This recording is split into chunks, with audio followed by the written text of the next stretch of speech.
بسم اللہ الرحمن الرحیم. تو تین طرح کا ظلم ہوا. ایک اللہ کے خلاف ظلم کرنا، دوسرا خود پر ظلم کرنا، اور تیسرا اللہ کے بندوں پر ظلم کرنا. اب دیکھیے اللہ کے خلاف جو ظلم میں ہے وہ اس میں جو سب سے بڑا ظلم ہے وہ اللہ کے ساتھ شریک ٹھہرانا. اللہ کے ساتھ کسی کو شریک ٹھہرانا، جس کا ذکر اللہ تعالیٰ نے خود سورہ لقمان میں کیا ہے، ان الشرک لظلم عظیم. بے شک شرک کیا ہے؟ سب سے بڑا ظلم ہے. سب سے بڑا ظلموں میں سب سے بڑا ظلم کیا ہے؟ اللہ کے ساتھ کسی کو شریک ٹھہرانا. اور اس طرح دوسرے بہت ساری جو بندوں کے ساتھ جو ظلم کرتا ہے بندہ، وہ ہے کسی کا دھوکے سے مال کھا جانا. خاص کر جو آج ہمارے معاشرے میں پھیلا ہوا ہے، کسی کی زمین ناحق اینٹ لینا، یعنی اس پر قبضہ کر لینا. اب یہ دیکھیے اس میں بہت ساری شکلیں ہیں کہ کسی کی فلاں جائیداد ہے، کہ کوئی بیچارہ بہت سالوں سے باہر ہے اور اس کو یہاں کا خبر ہی نہیں، اور یہاں پر کسی نے جان بوجھ کر قبضہ کر لیا. بہت سارے رہتے ہیں نا ہمارے پاس جو غنڈہ گیری کرتے رہتے ہیں، ان کو عادت ہی ہوتی ہے زمین کو ہڑپنے کی. کسی کی بھی زمین جائیداد دکھی، خالی پراپرٹی دکھی تو فوراً اس پر قبضہ کر لیتے ہیں. تو اس طرح جو قبضہ کیا جاتا ہے، اگر بالش بھر بھی کسی نے زمین کسی کی قبضہ کی، اس کی وعید ہم انشاءاللہ تعالی احادیث کی روشنی میں جانیں گے کہ کتنی بڑی وعید ہے.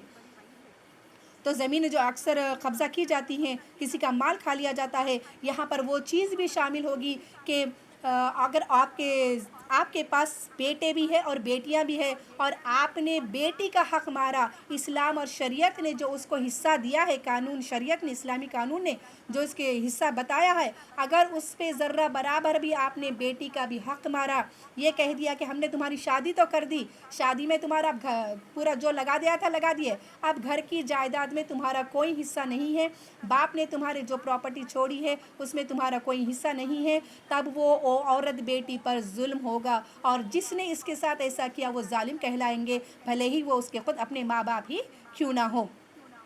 تو ہر وہ چیز شامل ہوگی جس پر کسی بندے کا حق ہے، اور وہ حق اگر ہم نے لے لیا تو وہ ظلم کہلائے گا. اسی طرح چوری، دھوکہ، جھوٹ، جائیدادوں میں سے حصہ نہ دینا اپنے گھر والوں کو، یا کسی کو ناحق الزام لگانا، کسی کا مذاق اڑانا، کسی کی ٹوہ میں رہنا، کسی کو گھور کر دیکھنا، کسی کو ہاتھ سے تکلیف دینا، کسی کو گالی دے دینا، کسی کو دھکا دے دینا، چھوٹا سا بڑا سا ہر وہ ایک ظلم کہلائے گا اگر ہم نے بندے کے خلاف کیا ہے. اب دیکھیں یہ ظلم ہوتا کیوں ہے؟ بندہ ظلم کرنے پر کیوں آمادہ آ جاتا ہے؟ کیونکہ اس کے اندر حسد جلن آ جاتی ہے، اس کے اندر حسد جلن شروع ہو جاتی ہے، اس لیے بندہ ظلم پر آ جاتا ہے کہ ہم کسی کو اچھا ہوتے ہوئے دیکھ نہیں سکتے. کسی کے پاس اگر زیادہ جائیداد مال آ گئی ہے تو ہم اس کو خوش بحال نہیں دیکھ سکتے. ہم اگر غریب ہے، اگر وہ فلاں امیر ہے، بھلے ہی اس کو جائیداد میں اور پراپرٹی مل رہی ہے، تو ہماری حسد جلن بڑھ جاتی ہے. تو حسد جلن ایک ایسی چیز ہے جو انسان کو ظلم کرنے پر آمادہ کرتا ہے.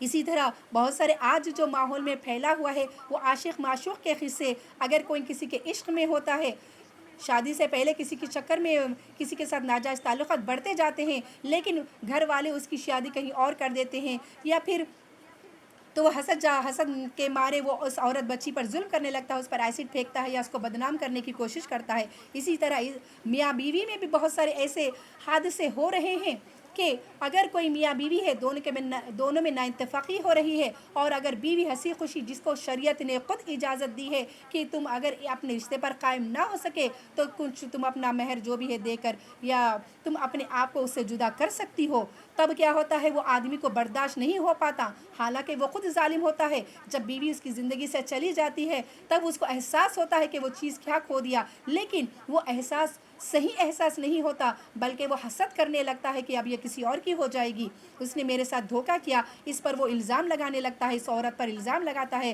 تاکہ اس کی دوسرا نکاح بھی ٹوٹ جائے، یا اس کو اتنا بدنام کر دے کہ وہ کسی اور کے ساتھ زندگی نہ گزارنے لگے. یہ بھی سب سے بڑا ظلم ہوگا. کئی ایسے قصے ہیں کہ ہم حسد کی وجہ سے کسی اور پر جھوٹی تہمتیں لگا بیٹھتے ہیں، جھوٹی باتیں کرنے لگتے ہیں. یہ بھی ایک بندے کا دوسرے بندے پر ظلم ہوگا. آئیے جانتے ہیں آپ پیارے آقا محمد صلی اللہ علیہ وسلم نے ظلم کے بارے میں کیا کہا ہے. ایک حدیث ہے حضرت ابو موسیٰ اشعری رضی اللہ تعالیٰ عنہ سے مروی ہے. آپ صلی اللہ علیہ وسلم نے فرمایا کہ یہ اللہ کا قانون ہے، یہ اللہ کا قانون ہے کہ اللہ ظالم کو ڈھیل دیتا ہے اب بہت سارے لوگ بولتے ہیں الحمدللہ ایسے لوگ ہیں، اللہ کے بندے ہیں جو ظلم سہتے سہتے سہتے بے بس ہو جاتے ہیں، لیکن وہ کچھ کر نہیں پاتے، وہ مجبور ہو جاتے ہیں، وہ لاچار ہو جاتے ہیں، ان کو کوئی بیک سپورٹ نہیں ہوتا، جس کی وجہ سے وہ اپنا بدلہ نہیں لے پاتے ہیں۔ تو ایسی صورت پہ ظالم ان کے اوپر اور ظلم کرنے لگتا ہے، اور وہ خوش ہوتا جاتا ہے کہ میں نے تو اس کو چاروں طرف سے میں نے تو اس کو برباد کر دیا۔ وہ سمجھتا ہے کہ وہ اسے برباد کر دیا ہے، لیکن در حقیقت وہ خود اپنے آپ کو برباد کر رہا ہے، اپنی جنت کو ٹھوکر پہ ٹھوکر مار رہا ہے۔ اللہ تعالیٰ خود حدیث میں ہم جانیں گے، ایسے ظالم کے لیے اللہ تعالیٰ نے جنت کو حرام کر دیا ہے، اس کے اوپر حرام کہا ہے رب نے، جنت حرام ہے ظالم کے اوپر۔ وہ سمجھتا ہے کہ ہم نے ظلم کر کے اس سے فلاں چیز چھین لی ہے، لیکن ایسے کہ وہ دنیا میں کتنا پالے گا کسی کے اوپر ظلم کر کے؟ بالکل تھوڑا سا، اس فانی سی دنیا میں کیا پالے گا وہ کسی پر ظلم کر کے؟ یہ فانی، وہ خود بھی جانے والا ہے، وہ چیز بھی اس کو حاصل ہونے والی نہیں ہے، لیکن وہ دل کو تسلی دیتا ہے۔ یاد رکھے، ظالم کا دل کبھی مطمئن نہیں ہوتا، وہ ہمیشہ بے چین رہتا ہے۔ اس کے ساتھ اس کے بعد جو اللہ تعالیٰ مظلوم کی جب مدد کرتا ہے تو پھر وہ کہیں کا نہیں رہتا، اللہ اس کو توبہ کی تک توفیق نہیں دیتا، بلکہ اللہ تعالیٰ اس سے زندگی ہی چھین لیتا ہے۔ پھر آخرت میں اس کا حشر تو دردناک عذاب سے، اس کا جس کو ذکر آیا ہے دردناک عذاب کے بارے میں اس کا کہا گیا ہے کہ ایسے ظالموں کے لیے تو صرف اور صرف دردناک عذاب ہے۔ تو یہاں ابو موسیٰ اشعری رضی اللہ تعالیٰ عنہ کی جو حدیث ہے، آپ صلی اللہ علیہ وسلم نے فرمایا کہ یہ اللہ کا قانون ہے، اللہ ظالم کو ڈھیل دیتا ہے، اتنا ڈھیل دیتا ہے کہ کہتا ہے کہ جا تو کتنا ظلم کر سکتا ہے میرے بندے پر، کرتا جا، میں تجھے ڈھیل دے رہا ہوں۔ وہ سمجھتا ہے کہ میں بہت کامیاب ہو رہا ہوں، میں اپنے فلاں سامنے والے کو، ساتھی کو میں ستا رہا ہوں، وہ سمجھتا ہے کہ وہ کامیاب ہو رہا ہے، در حقیقت وہ اللہ اسے ڈھیل دیتا ہے، کتنا ظلم کرنا ہے تو کر لے۔ اس کے بعد فَإِذَا أَقَذَّتْهُ لَمْ يُقْلِتْهُ، پھر جب اللہ تعالیٰ اس کو پکڑتا ہے تو پھر نہیں چھوڑتا۔ ایسے آپ کے خاندان میں ہر کسی نہ کسی کے ساتھ کوئی نہ کوئی ایسا حادثہ ضرور ہوا ہوگا کہ جب آپ کے ساتھ کسی نے ظلم کیا ہے آپ پر تو اللہ نے اس کی ضرور بدلہ لیا ہوگا۔ الحمدللہ، میں خود بھی اس چیز کی گواہ ہوں۔ الحمدللہ، ہر جب مومن بندہ یا کوئی مسلمان مظلوم پریشان ہوتا ہے، جب اس کو کوئی سزا دیتا ہے، جب اس پر کوئی ظلم کرتا ہے تو اللہ مظلوم کے کبھی ساتھ نہیں چھوڑتا۔ یاد رکھے، بس چاہیے کہ ہمیں صبر کرے، اللہ پر توکل باندھے رکھے کہ میرا رب میرا ساتھ ہے، کیونکہ ہم مجبور ہوتے ہیں۔ ہاں، ظالم اگر اتنا ظلم کر رہا اور اگر آپ جواب دے سکتے ہیں تو آپ کو جواب دینے کا برابر حق ہے۔ السن بالسنہ، یعنی ایک دانت کا بدلہ بھی آپ کو دانت سے دینے کا حق ہے، رکھتے ہیں آپ۔ اگر کسی نے آپ کا دانت توڑا تو آپ کو بھی ایک دانت توڑنے کا حکم دیا گیا ہے، لیکن اگر ہم معاف کر سکتے ہیں اور اللہ پر توکل کر سکتے ہیں، پھر دیکھیے اللہ کا بدلہ کیسا ہوتا ہے۔ اسی طرح ایک حدیث قدسی ہے، حدیث قدسی سبھی کو معلوم ہے، حدیث قدسی جس میں کوئی شک و شبہ نہیں، جس کو ڈائریکٹ اللہ تعالیٰ نے اپنے پیارے نبی کریم صلی اللہ علیہ وسلم کو فرمایا ہے، اللہ نے خود اپنے نبی کو فرمایا ہے، نہ اس میں جبریل علیہ السلام ذریعہ نہیں بنے ہیں، بلکہ خود اللہ تعالیٰ نے اپنے پیارے آقا محمد صلی اللہ علیہ وسلم کو فرمایا، یا عبادی انی حرمت ظلم علی نفسی، اے میرے بندے، میں نے ظلم کو اپنے جان پر حرام کیا ہے۔ یعنی اللہ ظالم ہرگز نہیں، اللہ نے خود ظلم کو اپنے آپ پر حرام کر لیا ہے۔ یہ اتنی بری چیز ہے کہ اللہ نے خود ظلم کو اپنے آپ پر حرام کر لیا ہے۔ آخرت میں جو ہوگا یا دنیا میں جو ہوگا وہ آزمائش ہے آپ کے ساتھ، اور آخرت میں آپ کو اس کا بہترین بدلہ اللہ تعالیٰ ضرور دے گا۔ یہ اللہ کا ظلم نہیں ہے۔ ہم کہتے ہیں ہمارا مال لٹ گیا، ہماری اولاد کا انتقال ہو گیا، ہمارے شوہر مر گئے، ہمیں گھر نہیں ہے، ہمیں کچھ حاصل نہیں ہو رہا ہے، تو ہم سمجھتے ہیں یہ اللہ کا ظلم ہے۔ نعوذ باللہ، یہ اللہ کا ظلم نہیں ہے۔ ہم نے بارہا جانا ہے کہ یہ دنیا، یہ صرف اور صرف آخرت ایک آزمائش کا گھر ہے۔ لیبلوکم ایکم احسن عملا، کہ ہم تم کو آزمائے کہ تم میں سے کون اچھا عمل کرتا ہے، اس لیے ہم نے تم کو یہاں پر آزمائش کے لیے بنا ہے۔ ہم نے بارہا جانا، المال والبنون زینت الحیات الدنیا، تمہاری زندگی کے مال، تمہاری اولادیں صرف اور صرف تمہاری زندگی کی ایک آزمائش ہے، اس لیے ہم نے تم کو دنیا میں بھیجا۔ بہرحال اللہ تعالیٰ نے فرمایا کہ بے شک میں نے ظلم اپنے نفس پر حرام کر لیا ہے۔ تو سوچئے، اتنا بڑا رب کائنات خود اپنے آپ پر ظلم حرام کرتا ہے، تو بندہ تکبر جو ابلیس جانا زندگی گزارتا ہے، اور وہ جو ظالم بنا بیٹھا ہے، جو اپنے ہی مومن مسلمان بندوں پر رحم نہیں کرتا، اس کے اوپر ظلم کرتا ہے، تو وہ کتنا بڑا ظالم اور کتنا بڑا متکبر ہوگا، جس نے اللہ کی ایک بات کو ایسے جو ٹھکرا دیا کہ جو رب اپنے آپ پر جو ظلم نہیں کرتا، وہ بندہ خود دوسروں پر ظلم کرتا ہے۔ اللہ اکبر، یہ ابلیس کے ہی نمائندے ایسے ہو سکتے ہیں۔ بہرحال اس کے بعد اللہ تعالیٰ فرماتا ہے وَجَعَلْتُ بَيْنَكُمْ محرمن، اور میں نے پھر ظلم کو تمہارے بیچ بھی حرام کیا ہے۔ اے مسلمانوں، یا عبادی، اے میرے بندو، تم کو میں حق نہیں دیتا، میں تم کو یہ حکم نہیں دیتا کہ تم ایک دوسرے پر ظلم کرو۔ تم کو کوئی حق نہیں پہنچتا کہ ایک بندہ دوسرے بندے پر ظلم کرے۔ اس کے بعد اللہ تعالیٰ فرماتا ہے، اللہ تعالیٰ نبی کریم صلی اللہ علیہ وسلم کی زبانی فرماتا ہے وَلَا تَظَالَمُوا، بس تم ایک دوسرے پر ظلم نہ کرو، ظلم ہرگز نہ کرو۔ میں نے بارہا یہی کہا ہے کہ کسی کے ساتھ عزت کے ساتھ کھیلنا، کسی کی عزت کے ساتھ کھیلنا بھی ظلم ہے، کسی کو گالی دینا بھی ظلم ہے، کسی سے بدلہ لینا یا ایسا بدلہ، ناجائز بدلہ لینا، کسی کو تھپڑ مار دینا، حالانکہ بندہ سامنے والا کمزور ہے اور آپ اپنی طاقت کا پاور دکھا رہے ہیں، آپ کہہ رہے ہیں میں طاقتور ہوں، میرے پاس پاور ہے، میرے پاس خاندان ہے، میرے پاس دولت ہے، میں جو چاہے کر سکتا ہوں۔ یہ ظالم لوگ ہیں، یہ ظالم کو اللہ تعالیٰ کبھی معاف نہیں کرتا۔ ان اللہ لا يحب الظالمین، اللہ تعالیٰ ظالموں کو پسند بھی نہیں کرتا، اور ان لوگوں کے لیے تو جنت حرام کر دی گئی ہے۔ اسی طرح آج جو ظلم ہوتے ہیں کہ ہم نے کسی کو چھیڑ دیا، ناحق کسی کو چھیڑ رہے ہیں، ناحق کسی پر الزام تراشی کر رہے ہیں۔ آج ماں باپ اولاد پر ظلم کرتے ہیں، ماں باپ اولاد پر ظلم کرتے ہیں، وہ کس طرح؟ ان کی صحیح تربیت نہیں کر کے، ان کو دین کی طرف نہیں بلا کر، ان کو اللہ کا خوف نہیں دلا کر، وہ اپنے ماں باپ پر ظلم، اپنی اولاد پر ظلم کرتے ہیں۔ اسی طرح اولاد اپنے ماں باپ پر ظلم کرتی ہے، ان کا حق ادا نہیں کر کے، ان کی فرما برداری نہیں کر کے۔ اسی طرح بھائی اپنے بہنوں پر ظلم کرتے ہیں تو بہنیں اپنی بھائیوں پر ظلم کرتے ہیں۔ بھائی کہتے ہیں تیری شادی ہو گئی، اب تو فرا گھر میں تم بار بار مت آ جا، پھر اس کو گھر میں آنے کی عزت نہیں دیتے، اس بہن کو عزت نہیں ملتی، اس بیٹی کو عزت نہیں ملتا، اور اس پر ظلم کیا جاتا ہے۔ بیٹی اگر ہوتی ہے، گھر کی رونق ہوتی ہے، وہ اپنے مائکے میں نہیں تو کہاں جائے گی؟ چاہیے کہ گھر میں وہ جیسا بیٹے اور بہو کو عزت دی جاتی ہے، اسی طرح اس بیٹی کو بھی عزت دی جائے۔ بہرحال اسی طرح کہیں بہو کو عزت نہیں دی جاتی تو کہیں ہر ایک بندہ دوسرے بندے پر ظلم کر رہا ہے، اللہ کی پناہ۔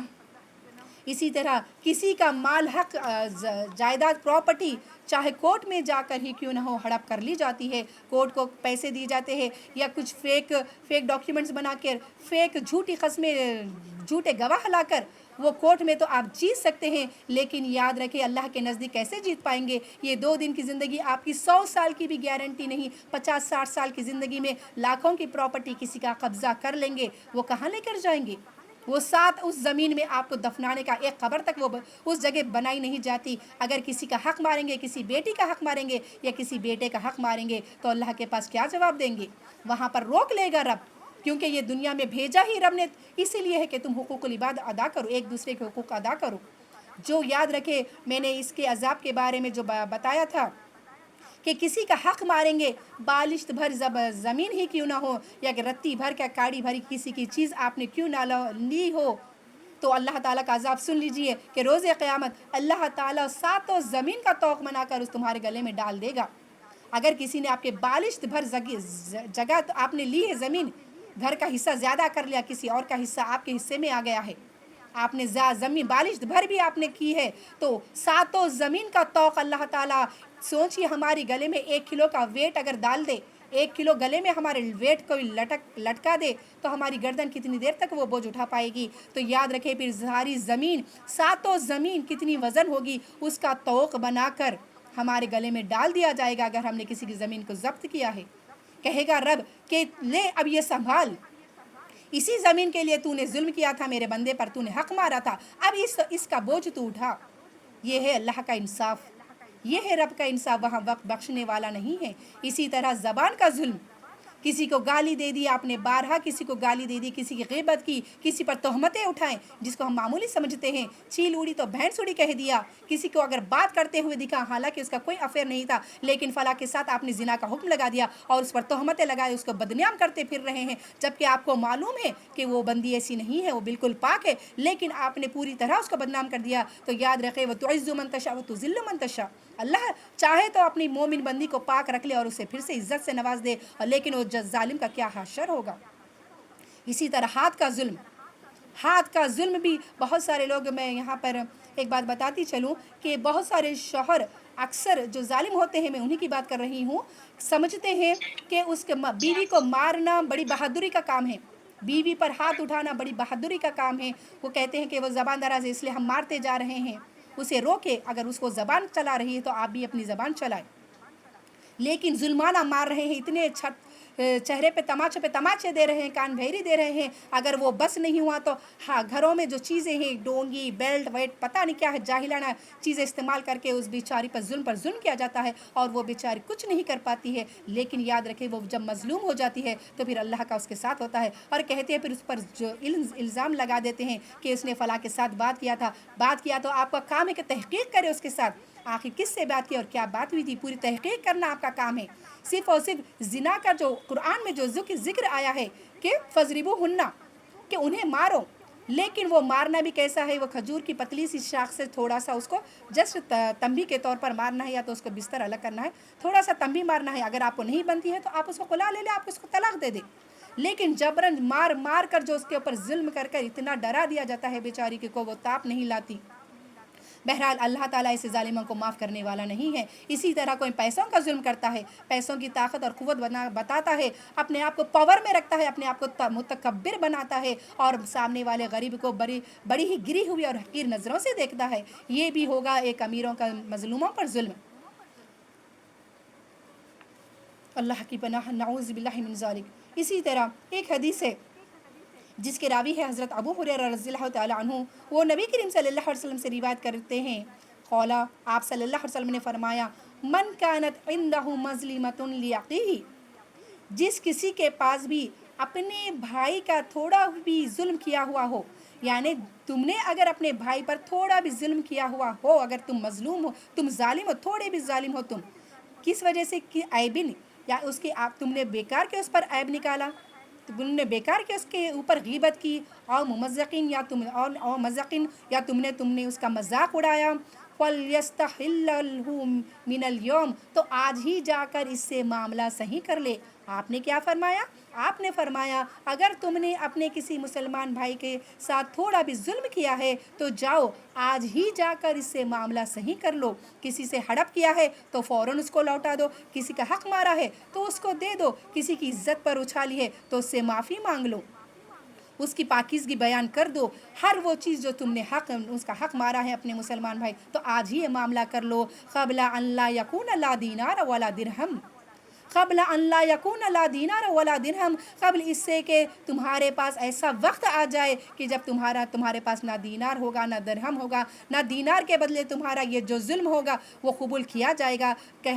قرآن میں بھی بارہا رب نے خود کہا ہے کہ ایسا وقت آئے گا کہ انسان اپنے مال, اپنا خاندان, اپنی اولاد کو تک دے دے گا, جب اس کے عذاب سے بچنے کے لیے, اس کے جہنم سے بچنے کے لیے, اپنے گناہوں سے تلافی کے لیے, لیکن کوئی چیز قبول نہیں کی جائے گی سوائے اس کے کہ ظالم کے سارے نیکیاں ہمارے مظلوم کے پلڑے میں ڈال دیا جائے گا. اگر وہ بھی کم پڑیں گے تو مظلوم کے گناہ ظالم کے پلڑے میں ڈال دیے جائیں گے, وہاں کوئی خلاصی نہیں ہوگی. یاد رکھیں, سوچے وہ عالم جہاں پر انبیاء نفسی کریں گے, عام بندہ جو ظالم ہوگا پھر اس کا کیا حال ہوگا. جو سمجھتا ہے کہ میں نے تو ظلم کیا ہی نہیں, جو سمجھتا ہے کہ دنیا میں نے تو بدلہ لے لیا ہے, حسد جلن کے مارے, اس کا کیا حشر ہونے والا ہے. 2 دن کی دنیا میں تو وہ چھوٹ جائے گا, وہ شاید بخش جائے, لیکن یاد رکھے مظلوم کی دعا, مظلوم کی بد دعا ایسی ہوتی ہے کہ دنیا میں ہی اللہ تعالیٰ ایسے ظالموں کو سزا دیتا ہے. اسی طرح ہمارے پاس آج جو سب سے بڑا ظلم ہوتا ہے وہ ہے بچوں کے بیچ میں ظلم کو, بچوں کے اولاد کے بیچ میں بھی ظلم کیا جاتا ہے. ایک حدیث ہے جو بہت ہی مشہور ہے, نبی کریم صلی اللہ علیہ وسلم نے فرمایا, جس کے راوی ہے نعمان بن بشیر رضی اللہ تعالیٰ عنہ. وہ خود کہتے ہیں کہ میرے والد مجھے لے کر اللہ کے نبی کے پاس گئے. مجھے میرے والد ایک غلام ہدیے میں دینا چاہتے تھے, تو اس پر میری والدہ نے کہا کہ اس ہدیے پر میں نبی کو جب تک گواہ نہ بنا لوں میں اس چیز کو قبول نہیں کروں گی. ہاں اگر نبی گواہ دیتے ہیں تو ٹھیک ہے. تو آپ نعمان بن بشیر رضی اللہ تعالیٰ عنہ اپنے والد کے ساتھ آپ صلی اللہ علیہ وسلم کے پاس گئے. تو آپ صلی اللہ علیہ وسلم نے جاتے ہی کہ آپ نے جب بتایا کہ میں یہ اپنے ایک بیٹے کو ایک غلام ہدیتاً دینا چاہتا ہوں, تو آپ نے سب سے پہلا سوال یہی کیا یہ جو ہدیہ تم دے رہے ہو سارے بچوں کو تم نے دیا ہوا ہے یا صرف ایک بچے کو؟ تو ان کے والد نے کہا نہیں, صرف نعمان بن بشیر کو دے رہا ہوں. تو اللہ تعالیٰ آپ صلی اللہ علیہ وسلم نے فوراً کہہ دیا, انی لا اشہد علی الظلم, میں اس ظلم پر گواہی نہیں دوں گا. یہ دیکھیے ماں باپ بہت سارے اکثر ہوتا ہے کہ محبت میں کے مارے کسی اولاد پر زیادہ آ جاتی ہے، کسی بیٹے پر ایک محبت زیادہ آ جاتی ہے، اگر کسی کو 4 بچے ہیں، 2 ہے، 3 ہے، 5 ہے، جو بھی ہے، تو کسی ایک پر زیادہ محبت زیادہ آ جاتی ہے، چاہے وہ بیٹا ہو یا بیٹی ہو، تو اس کو وہ زیادہ دینے لگتی ہے، ماں ہو یا باپ ہو اس کو ہدیے زیادہ دینے لگتی ہے، اس کو پیسے ہاتھ بن کر دینے لگتی ہے، جبکہ دوسرے اگر حقدار بھی ہے تو وہ ماں باپ نہیں دے پاتے ہیں۔ تو یاد رکھیں ایسے ماں باپ بھی ظالم کہلائیں گے اپنی اولاد کے حق میں۔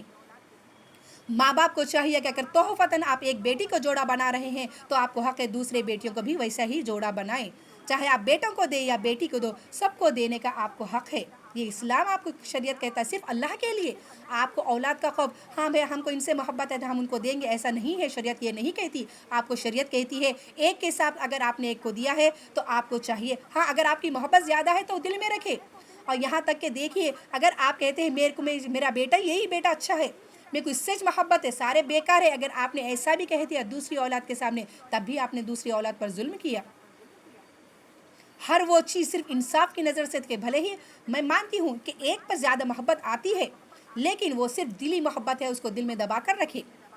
آپ اس اپنے مال میں سے آپ کو حق، یہ شریعت حق نہیں دیتی، اللہ اور اس کا رسول آپ کو یہ اجازت نہیں دیتا کہ آپ دوسروں کے ساتھ ناانصافی کریں، ہر ایک کے ساتھ انصاف کرے، بھلے ہی ایک کاڑی کیوں نہ ہو، سب کو برابر دینا چاہیے۔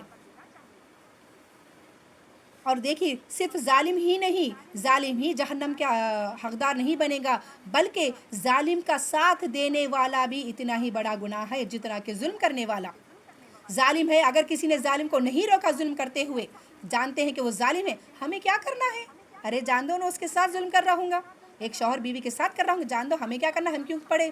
اگر ایسا کسی نے کہہ دیا خاموش ہو گئے تو یاد رکھیے آپ نے ظالم کا ساتھ دیا، آپ نے اسے ظلم سے نہیں روکا تو آپ بھی اسی کے طرح برابر حقدار ہوں گے۔ اور یاد رکھیں مظلوم کی دعا اللہ تعالیٰ کبھی رد نہیں کرتا۔ دعوت المظلومی یرفع اللہ فوق الغمام ثم یقول وبعزتی وجلالی، اللہ تعالیٰ کہتا ہے مظلوم کی پکار اللہ تعالیٰ اس کو بادلوں کے اوپر اٹھا لیتا ہے، مظلوم کی دعا کو اللہ تعالیٰ بادلوں کے اوپر اٹھا لیتا ہے، ثم یقول پھر کہتا ہے وبعزتی وجلالی، میری عزت اور جلال کی قسم، میری عزت اور جلال کی قسم کھا کر رب کہتا ہے میری عزت اور جلال کی قسم، اس پر جس نے ظلم کیا ہے میں مظلوم کی ضرور مدد کروں گا، میں خود مدد کروں گا مظلوم کی۔ اللہ اکبر، مظلوم کی دعا کبھی خالی نہیں جاتی، کسی بھی صورت میں خالی نہیں جاتی۔ یہ ہے انسانوں کے اوپر ظلم کرنے کا بیان، لیکن جانوروں پر تک ظلم کرنے کو گناہ قرار دیا گیا ہے، جانوروں پر تک۔ معمولی آپ نے وہ حدیث سنی ہی ہوگی کہ ایک عورت تھی جو نمازی تھی، نیک تھی، نیکوکار تھی، لیکن اس نے فلاں ایک بلی کو باندھے ہوئے رکھا تھا، اس کو پانی نہیں دیتی تھی، وہ بیچاری پیاسی مر گئی، تو اس پر اللہ تعالیٰ نے اس نمازی متقی عورت کو اللہ تعالیٰ نے جہنم میں ڈال دیا، صرف ایک بلی کو پانی نہ پلانے کی وجہ سے، جس کی وجہ سے وہ پیاسی مر گئی، وہ اس کے اوپر ظلم کرتی تھی۔ اللہ اکبر۔ اسی طرح ایک زانی عورت جس نے پیاسے کتے کو پانی پلا دیا تو اللہ تعالیٰ نے اس کے سارے گناہ معاف کر کے اسے جنت کا حقدار بنا دیا۔ ہم سمجھتے ہیں صرف نمازیں پڑھ لے، حج کر لے تو ہم جنت کے حقدار بن جائیں گے، ہم اللہ کو خوش کر دیں گے، ایسا ہرگز نہیں ہے۔ یہ دین کی محفلیں جمانے کا مطلب بھی یہی ہے، اتنی بڑی قرآن اتارنے کا مطلب بھی یہی ہے۔ اللہ نے صرف یہی نہیں کہہ دیا تم نمازیں پڑھ لو تم کو جنت مل جائے گی، تم زندگی میں ایک بار حج کر لو تمہیں جنت مل جائے گی، ایسا ہرگز نہیں ہے۔ ہمیں حقوق العباد ادا کرنا اتنا ہی ضروری ہے جتنا آپ کو یہ فرائض انجام دینا ہے، یہ حقوق العباد میں سے ہے۔ تو سوچئے ایک جانور پر جس پر رحم نہیں کیا جاتا، وہی اگر کسی اللہ کے مسلمان بندے پر اگر ہم رحم نہیں کریں گے تو کیا اللہ ہم کو بخشے گا؟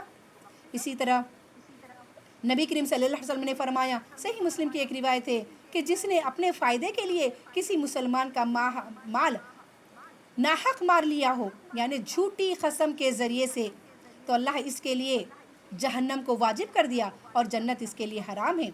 تو اس کے بعد ایک شخص نے پوچھا یا رسول اللہ، چاہے وہ معمولی حق ہو، یعنی اگر چھوٹا بھی حق ہو، دیکھیے حق مارنا بڑے بڑے لاکھوں کی پراپرٹی مار رہی یا لاکھوں کا پیسہ امانت رکھا تھا اس میں خیانت کر دیا، کچھ بھی کرا، تو کیا یہ چیز کی وجہ سے ہے بول کر ان کو ڈر ہوا، یا کوئی معمولی حق مارا بول کے آپ صلی اللہ علیہ وسلم سے یہ آدمی پوچھنے لگے کہ آخر ظلم کس کو کہتے ہیں، کیا وہ تھوڑی سی بھی ہو تو کیا وہ ظالم کہلائے گا؟ تو آپ صلی اللہ علیہ وسلم نے فرمایا ہاں، چاہے پیلو کے ایک درخت کی ٹہنی ہی کیوں نہ ہو، تم نے اگر اس سے ظلمن چھینی ہو. پیلو کی ٹہنیاں کہتے ہیں کہ جس سے مسواک بنایا جاتا ہے، جس سے مسواک بنتی ہے، اور وہ ایک اس درخت کی وہ جڑیں ہوتی ہیں. وہ درخت تو چھوٹا ہوتا ہے لیکن جڑیں پھیلی ہوئی ہوتی ہیں. اگر اس میں آپ نے ایک مسواک جتنی کاڑی بھی ہی کیوں نہ لے لی ہو، ایک ٹہنی ہی کیوں نہ لے لی ہو، اگر تم نے اتنا بھی ظلم کیا ہے، ناحق کہہ کر، ناحق جھوٹ بول کر تم نے اس کی ٹہنی ہی کیوں نہ لے لی ہو، تو تم ظالم ہوگے اور تمہارے اوپر جنت حرام کر دی جائے گی، اگرچہ کہ تم بڑے ہی نمازی پرہیزگار ہو، اگرچہ کہ تم تہجد گزار ہو. یہ حقوق العباد ہے. حقوق العباد ہرگز معاف ہونے والے نہیں ہیں. لیکن آج کا مسلمان اللہ کے خلاف ظلم کرتا ہے. آج کا مسلمان شریعت کے خلاف سارے کام کرتا ہے. آج کا مسلمان خود پر ظلم کرتا ہے، گناہوں پہ گناہ کماتا ہے. من چاہے میری زندگی میری مرضی بول کر اپنی مرضی کے مطابق جیتا ہے، نہ کہ شریعت کے مطابق. یہ خود پر بھی ظلم کرتا ہے، اللہ کے خلاف بھی ظلم کرتا ہے، یہ اپنے دوسرے مسلمان بھائی پر بھی ظلم کرتا ہے. اسے حقیر جانتا ہے، اس کا حق ادا نہیں کرتا. اللہ اکبر. اسی طرح حقوق اور ظلم و زیادتی کا بدلہ دیکھیے احادیث کی روشنی میں. حضرت ابو سعید خدری رضی اللہ تعالیٰ عنہ سے روایت ہے، وہ رسول اللہ صلی اللہ علیہ وسلم سے بیان کرتے ہیں، آپ نے فرمایا کہ جب مومن لوگ آگ سے خلاصی پا لیں گے تو انہیں دوزخ اور جنت کے درمیان ایک پل پر روک لیا جائے گا. وہاں ان سے ان مظالم کا بدلہ لیا جائے گا جو انہوں نے دنیا میں ایک دوسرے پر کیے تھے. جب وہ پاک و صاف ہو جائیں گے پھر انہیں جنت کے اندر جانے کی اجازت ملے گی. قسم ہے اللہ کی جس کے ہاتھ میں محمد صلی اللہ علیہ وسلم کی جان ہے، ہر شخص جنت میں اپنے ٹھکانے کو اس سے بہتر طور پر پہچانے گا جس طرح وہ دنیا میں اپنے مسکن کو پہچانتا تھا. دیکھیے مومن، میں نے ابھی کہا یہاں پر مومن مسلمان کی بات آئی ہے. بھلے ہی وہ کلمہ گو ہو، وہ بھلے ہی وہ نمازیں پڑھتا ہو، بھلے ہی وہ حجیں کرتا ہو، لیکن اگر اس نے کسی کے ساتھ ظلم کیا ہے، اپنے ہی مسلمان بھائی کے ساتھ ظلم کیا ہے، تب بھی وہ روک دیا جائے گا، اور جب تک کہ وہ اس کا بدلہ نہیں دیا جائے گا پھر وہ جنت میں داخل نہیں ہو پائے گا. اسی طرح اگلی حدیث ہے، ظالموں پر اللہ کی لعنت ہے. اسی طرح کیونکہ ہم نے آیتوں میں پڑھا تھا، ان الذین فتنوا المؤمنین والمؤمنات ثم لم یتوبوا فلہم عذاب جہنم ولہم عذاب الحریق. بے شک وہ لوگ جو مومن مرد اور مومن عورتوں کو آزمائش میں ڈالتے ہیں، یعنی ان کو ستاتے ہیں، ان کو پریشان کرتے ہیں، ثم لم یتوبوا پھر وہ توبہ نہیں کرتے، فلہم عذاب جہنم تو ان کے لیے جہنم کا عذاب ہے، ولہم عذاب الحریق اور ان کو جلانے والا عذاب ہے. مومن مرد اور جو مسلمان اللہ کے معصوم بندوں کو جو ستاتے ہیں، جو اس گناہ سے بری ہے لیکن وہ گناہوں کا الزام لگاتے ہیں ان پر، ان کو پریشان کرتے ہیں، ہر حال سے پریشان کرتے ہیں، ان کو بخشش نہیں ہے، ان کے لیے جہنم کا عذاب ہے. اسی طرح ظالموں پر اللہ کی لعنت ہے. ابن عمر رضی اللہ تعالیٰ عنہ سے روایت ہے، انہوں نے کہا کہ میں نے رسول اللہ کو فرماتے سنا کہ اللہ مومن کو اپنے نزدیک کر کے اس پر اپنا پردہ عزت ڈال کر اسے چھپائے گا اور پوچھے گا کیا تجھے فلاں فلاں گناہ معلوم ہے؟ وہ کہے گا ہاں اے پروردگار. اس طرح اللہ تعالیٰ اس سے تمام گناہوں کا اقرار کرائے گا اور وہ شخص اپنے دل میں خیال کرے گا کہ اب تو میں مارا گیا. دیکھیں یہاں پر بتا رہے ہیں کہ جب مومن بندہ ہوگا، جو نیک ہوگا، جو دنیا میں اپنے مسلمان بھائی کی پردہ پوشی کرے گا، اس کے برائیوں پر جو پردہ ڈالے گا. آج تو صرف پردہ اٹھاتے ہیں، تماشا بناتے ہیں، کوئی کسی سے غلطی ہو گئی تو لوگوں کے سامنے وہ گناہ بیان کرتے ہیں جیسے کہ اس نے بہت بڑا گناہ کر دیا ہو، غلطی کو گناہ پیش کیا جاتا ہے. آج کے ایسے لوگ مسلمان ہیں. بہرحال جو دنیا میں کہ ایک مسلمان دوسرے مسلمان کی من ستر لہو من النار، من ستر مسلمان ستر لہو من النار، جو اپنے مسلمان بھائی کی پردہ پوشی کرے گا، اس کے گناہوں کو دبائے گا تو اللہ تعالیٰ جنت میں اللہ تعالیٰ بھی اس کے گناہوں پر پردہ ڈال دے گا. یہاں پر اسی حدیث کا ذکر کر رہے ہیں کہ اللہ تعالیٰ کہے گا کہ دیکھ میں نے تو کیا دنیا میں فلاں گناہ نہیں کیا تھا؟ وہ کہے گا ہاں یا اللہ میں نے کیا تھا، اور وہ گھبرائے گا کہ اللہ تعالیٰ نے تو آج مجھے پکڑ لیا ہے. لیکن اللہ تعالیٰ کہے گا کہ فلاں دنیا میں تو نے میں نے تو دنیا میں تیرے گناہ چھپائے رکھے تھے کہ تو نے فلاں بندے کے گناہ معاف کرتا تھا، پھر اسی کی وجہ سے میں نے آج تیرے گناہ پر پردہ ڈال دیا ہے. لیکن اللہ تعالیٰ کافر اور منافق کے متعلق گواہی دینے والے کہیں گے کہ یہ وہ لوگ ہیں جنہوں نے اپنے پروردگار پر جھوٹ باندھا تھا. خبردار، اللہ تعالیٰ ظالموں پر اللہ کی لعنت ہے. اللہ تعالیٰ ظالموں کو پسند نہیں کرتا. اللہ تعالیٰ کی لعنت ہے ایسے ظالم لوگوں پر. اسی طرح ایک مسلمان دوسرے مسلمان پر ظلم نہ کرے اور نہ اسے بے یار مددگار چھوڑے. اس کی حدیث ہے حضرت عبداللہ بن عمر رضی اللہ تعالیٰ عنہ سے روایت ہے، رسول اللہ صلی اللہ علیہ وسلم نے فرمایا مسلمان مسلمان کا بھائی ہے، المسلم اخو المسلم، میں نے بارہا یہی کہا ہے کہ ہمارے رشتوں سے بڑھ کر ہمارا سب سے پہلا ہے مسلمان کا ایک مسلمان سے رشتہ، ایک مسلمان دوسرے مسلمان کا بھائی ہے۔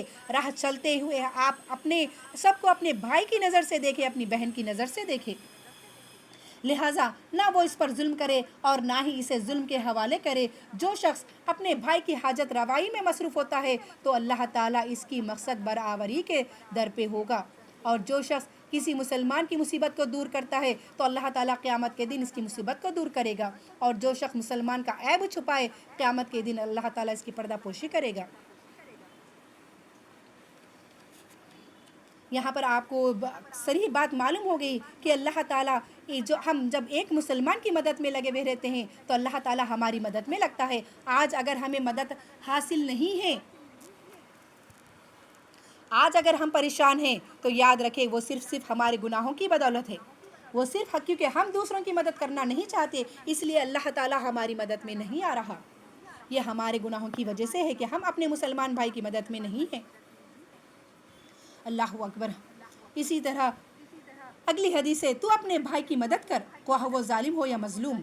حضرت انس رضی اللہ تعالیٰ عنہ سے روایت ہے، انہوں نے کہا رسول اللہ صلی اللہ علیہ وسلم نے فرمایا تم اپنے بھائی کی مدد کرو خواہ وہ ظالم ہو یا مظلوم۔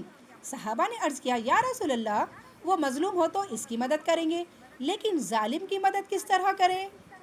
آپ نے فرمایا اس کا ہاتھ پکڑ، اسے ظلم سے روک، اسے ظلم سے روک۔ اگر کوئی جاہلانہ کسی کو مارتا ہے، آج تو قتل عام ہوتا ہے روڈوں پر کچھ پیسوں کے لیے، 100 روپے کے لیے قتل عام ہو جاتا ہے روڈوں پر، سب دیکھ کر صرف تماشا دیکھتے ہیں، مارنے والا ایک تنہا سوکھا سا دبلا سا پتلا سا صرف چاقو اس کے ہاتھ میں ہوتی ہے اور وہ ایک مسلمان بھائی کو کھلے روڈ پر قتل کرتا ہے، اس کے ٹکڑے کر دیتا ہے۔ لیکن کہاں جاتی ہے مسلمانوں کی غیرت جو دیکھ کر تماشا ٹھہرے دیکھتے ہیں، وہ پکڑ کر اسے روکتے تک نہیں، وہ کمپلین تک نہیں کرنا چاہتے۔ کیوں؟ کیونکہ آج ہمارے اوپر ظالم حکومت کر رہی ہے، کیونکہ جو بیچ میں جاتا ہے تو وہ پکڑ میں آ جاتا ہے، وہ ڈر کر خود کو دور کر لیتا ہے۔ یہ بھی ہمارے گناہوں کی باعث ہے، ہمارے گناہوں کی وجہ سے ہے کہ ہم نے اتنا ظلم خود پر کر لیا ہے کہ ہماری دعائیں ہم کسی کی مدد میں نہیں رہنا چاہتے تو اللہ کی مدد کہاں سے آئے گی؟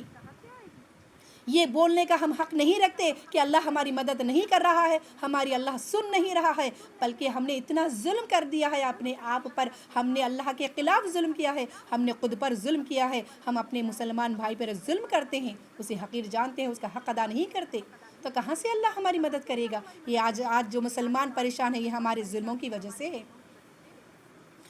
بہرحال یہاں پر بتانے کا مقصد یہی ہے کہ تو ظالم کو بھی ظلم سے روک، ظالم کو بھی ظلم سے روک۔ اس کے بعد والی حدیث ہے ظلم قیامت کے دن تاریکیوں کا باعث ہوگا، تاریکی کہتے ہیں اندھیرا، اندھیرا کہتے ہیں جہنم میں اندھیرا ہوگا، اور قیامت کی ہولناکیاں ظالم کے حصے میں آئیں گی۔ ابن عمر رضی اللہ تعالیٰ عنہ کی روایت ہے رسول اللہ صلی اللہ علیہ وسلم نے فرمایا ظلم قیامت کے دن تاریکیوں کا باعث ہوگا، یعنی جہنم کا حقدار ہوگا، جو ظالم ہوگا وہ جہنم کا حقدار ہوگا۔ قرآن کی حدیث آپ لوگوں نے بھی پڑھی ہوگی، چھٹا پارہ ہے، دیکھیے چھٹے پارے میں جو پہلی آیت ہے سورہ نساء میں اللہ تعالیٰ نے فرمایا ہے لا يحب اللہ الجہر بالسوء الا من لا يحب اللہ الجہر بالسوء من القول الا من ظلم، کہ اللہ تعالیٰ آپ کی آواز یعنی جہر کو، زور سے بات کرنے کو اللہ تعالیٰ پسند نہیں کرتا، برے برے الفاظ نکالنے کو اللہ تعالیٰ زور سے بات کرنے کو پسند نہیں کرتا، الا من ظلم، لیکن جس کے اوپر ظلم کیا گیا۔ سپوز اگر کوئی بیوی ہے یا کوئی ماں ہے، کوئی بیٹی ہے یا کوئی بھی لڑکا ہو یا آدمی ہو، اس کے اوپر ظلم کیا گیا ہے، پہلے تو زور سے کسی کو بولنے کا حکم نہیں ہے، ہاں لیکن جو ظلم کرتا ہے تو اس کے ظلم کو کھول کر سنانے کا شریعت اجازت دیتی ہے۔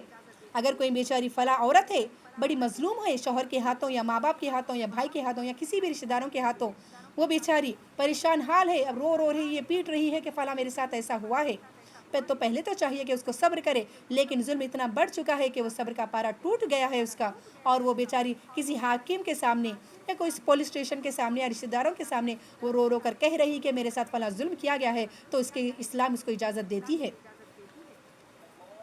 اس کے بعد ہے جس شخص نے کسی پر ظلم کیا ہو اور مظلوم اسے معاف کر دے تو کیا ظالم کو اپنے ظلم کی وضاحت کرنا ضروری ہے؟ حضرت ابو ہریرہ رضی اللہ تعالیٰ عنہ سے روایت ہے، انہوں نے کہا رسول اللہ صلی اللہ علیہ وسلم نے فرمایا، جس کسی نے اپنے بھائی کی آبرو ریزی یا کسی بھی شکل میں اس پر زیادتی کی ہو تو اسے آج ہی معافی کرا لینا چاہیے، اس سے پہلے کہ درہم و دینار نہ رہے۔ اگر اس کے پاس نیک عمل ہوگا تو اس میں سے اس کے ظلم کے بقدر لے لیا جائے گا، اور نیک عمل نہ ہوگا تو مظلوم کی برائیاں لے کر اس پر ڈال دی جائے گی۔ ہم نے یہ حدیث پہلے بھی پڑھ لی ہے الحمدللہ، کہ اگر ظلم آپ نے کیا ہے تو قرآن جو حقوق العباد میں سے آپ نے کوتاہی کی ہے تو وہ آخرت میں ہماری نیکیاں لے لی جائے گی اور اس کے گناہ ہمارے اوپر ڈال دیے جائیں گے، نعوذ باللہ۔ اس کے بعد والی حدیث ہے، اس شخص کا گناہ جو کسی کی کچھ زمین زبردستی چھین لے۔ آج جو بہت ہوتا ہے، سمجھتے ہیں کہ کسی کی فلاں پراپرٹی ضبط کر لے اور وہ ہم لاکھوں کروڑوں کے مالک بن جائیں گے تو کچھ دنیا میں تو ضبط کر لیں گے، لیکن آخرت میں جو 7 زمین کا طوق اس کے اوپر ڈالا جائے گا پھر وہ کہاں بچ جائے گا۔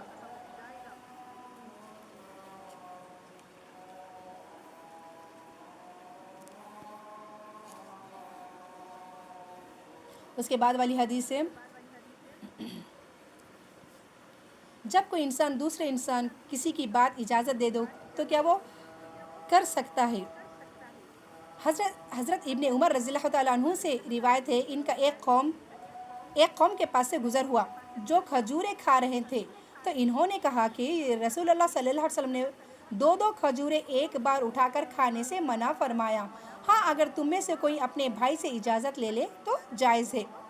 دیکھیں یہاں پر بتایا گیا ہے کہ آپ کہیں پر گئے ہوئے ہیں، یا یہ حدیث پڑھنے سے میرے کو ایک بات یاد آئی کہ یہ حدیث کہاں پر زیادہ امپلیمنٹ ہوتی ہے، جب آپ کو شادی کی دعوت یا ولیمے کی دعوت آتی ہے تو ٹیبل جب بچھ جاتا ہے تو ٹیبل پر جب کھانے کی چیزیں آتی ہے تو ہمارے بعض مسلمان بھائی بہنوں کی عادت ہوتی ہے کہ جیسا ہی کھانے پر جو پکوان لایا جاتا ہے تو سب سے پہلے لے کر وہ جو سالڈ چیزیں ہوتی ہیں، جیسے اگر کوئی دلیم حلیم لے کر آئے تو وہ اس پہ کہ ڈرائی فروٹس، گھی، پیاز وغیرہ سب اپنی پلیٹ میں ڈال لیتے ہیں۔ اسی طرح چکن، اگر بریانی آئی تو جو مٹن رہتا ہے مٹن پہلے اپنی پلیٹ میں زیادہ ڈال لیتے ہیں، تو یہ بھی ایک مسلمان کا دوسرے مسلمان پر ظلم ہوگا۔ اسی طرح آپ کسی کے گھر میں گئے تو وہاں پر ایک یا 2 لے کر کھائیں، ایک لے کر کھائیں، ایک بار 2 کھجوریں اٹھانے سے بھی آپ نے منع کیا ہے کہ سامنے والا شاید اس کو اجازت نہ دے، اس کو اچھا نہ لگے، تو ایک چیز لے کر ایک احترام سے کھائے، پھر خاموش بیٹھے۔ اگر وہ آپ کو فورس کرتا ہے کھانے کے لیے تو آپ برابر کھائیں، ہاں اگر آپ کا اپنا خود مال ہے تو آپ کھا سکتے ہیں، اگر وہ کسی اور کا مال ہے، اگر اس نے اجازت بھی دی ہے تو آپ کو چاہیے کہ ایک احترام سے ایک طریقے سے کھائیں، نہ کہ پورا میرا ہی مال بول کر پوری چیز اپنے پیٹ میں نہ ڈال لیں، اس سے بھی آپ کو شریعت منع کرتی ہے۔ یہ خاص کر تو آج کی جو دعوتیں ہوتی ہیں نا وہاں پر یہ زیادہ امپلیمنٹ ہوتا ہے کہ دعوتوں میں پہلی اپنی پلیٹ بھر لی جاتی ہے، بعد میں دوسرے کا خیال کیا جاتا ہے۔ اسی بات جو اگلی حدیث ہے، مظلوم اگر ظالم کا مال پالے تو بقدر زیادتی اپنا حصہ وصول کر سکتا ہے کیا؟ حضرت عقبہ بن عامر رضی اللہ تعالیٰ عنہ سے روایت ہے، انہوں نے کہا، ہم نے رسول اللہ صلی اللہ علیہ وسلم سے عرض کیا کہ آپ ہمیں باہر بھیجتے